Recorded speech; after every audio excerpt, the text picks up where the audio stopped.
Good morning, Willard Wildcats. Happy Wednesday, August 26th. We have some birthdays to celebrate today on Books and Birthdays. Happy birthday to Jimmy H., Alan B., Daisy H.S., and Morgan N. We hope you have a wonderful birthday today.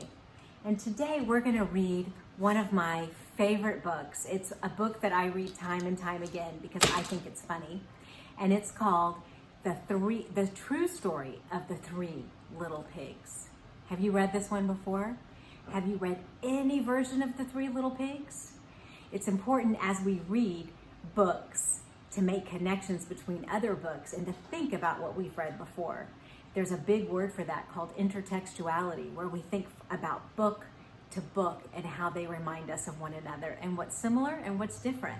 And if you look very closely at this, it looks like a newspaper, and it's an article about the wolf. And at the bottom it says, as told by Jon Scieszka and illustrated by Lane Smith.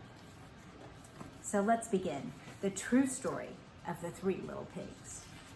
So whose version do you think this is? Maybe the wolf's? Let's see. Everybody knows the story of the Three Little Pigs, or at least they think they do. But I'll let you in on a little secret. Nobody knows the real story because nobody's ever heard my side of the story. Who do you think's telling it? Do you think it's the wolf?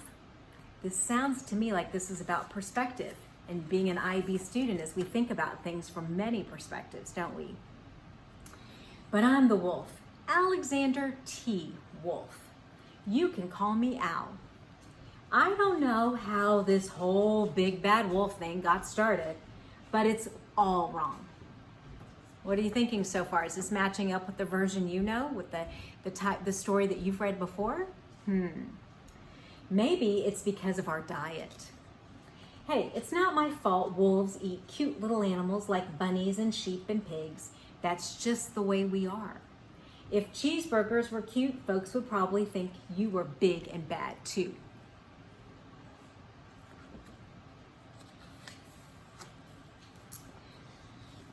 This is the real story. But like I was saying, the whole big bad wolf thing is all wrong. The real story is about a sneeze and a cup of sugar. Do you think the real story is about a sneeze and a cup of sugar? Way back in once upon a time, I was making a birthday cake for my dear old granny. I had a terrible sneezing cold and I ran out of sugar. What do you think he's going to say he did? Do you think he's going to say he knocked on the pig's doors? Maybe. So I walked down the street and asked my neighbor for a cup of sugar. Now this neighbor was a pig. He wasn't too bright either. He had built his whole house of straw. Can you believe it? I mean, who in his right mind would build a house of straw? Do you think that's a good thing to build a house with? Do you think it would be really sturdy? Do you think it would last in the wind or the rain or any other weather?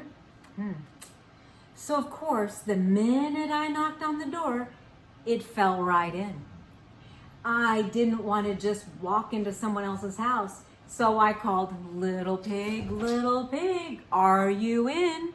But no answer.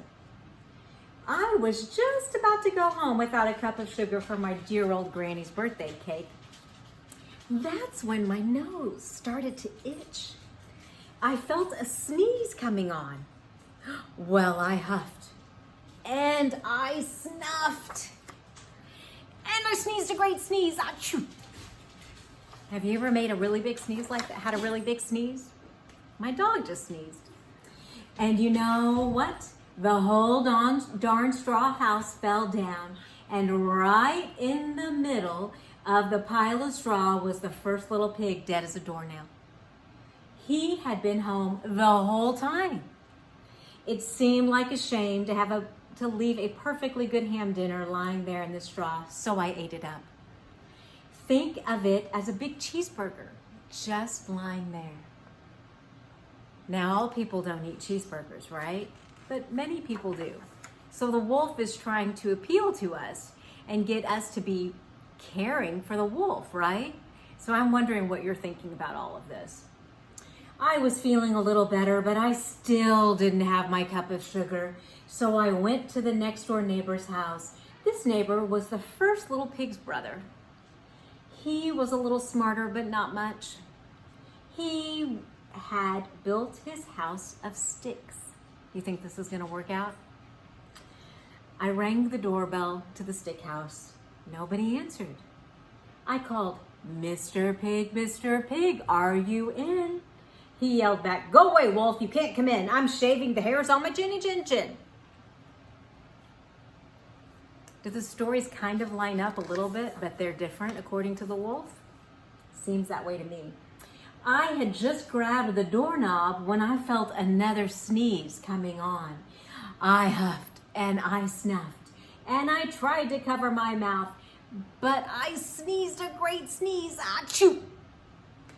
And you're not going to believe it, but this guy's house fell down just like his brother. When the dust cleared, there was the second little pig, dead as a doornail. Wolf's honor. So do you think the wolf did this on accident or on purpose? Now you know food will spoil if you just leave it out in the open. So I did the only thing there was to do. I had dinner again. Think of it as a second helping. I was awfully full.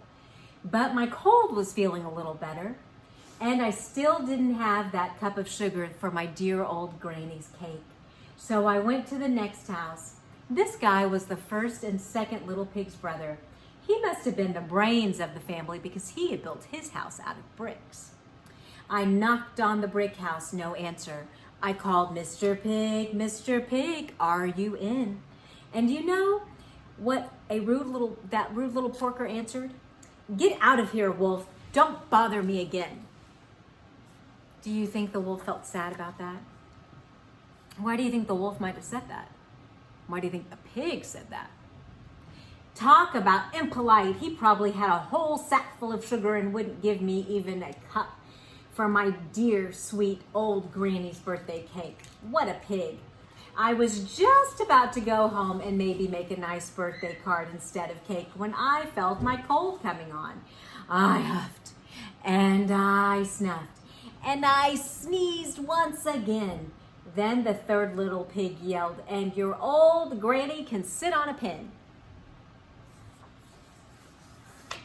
Now, I'm usually a pretty calm fellow, but when somebody talks about my granny like that, I go a little crazy. When the cops drove up, of course I was trying to break down the pig's door, and the whole time I was huffing and puffing and sneezing and making a real scene. What do you think about this? Do you think that's really the way it happened? And look at the article in the newspaper. The rest, as they say, is history. The news reporters found out about the 2 pigs I had for dinner. They figured a sick guy going to borrow a cup of sugar didn't sound very exciting. So they jazzed up the story with all of that huff and puff and blow your house down. And they made me the big bad wolf. That's it. The real story. I was framed. But maybe you could loan me a cup of sugar. What do you think about that? What do you think about an ending that leads you like that and makes you wonder about whether or not the wolf was telling the truth or not telling the truth? I'd be very curious to know what you think of that. Wildcats, remember, we are safe, respectful, and responsible. I'll see you tomorrow on Thursday. Have a wonderful day.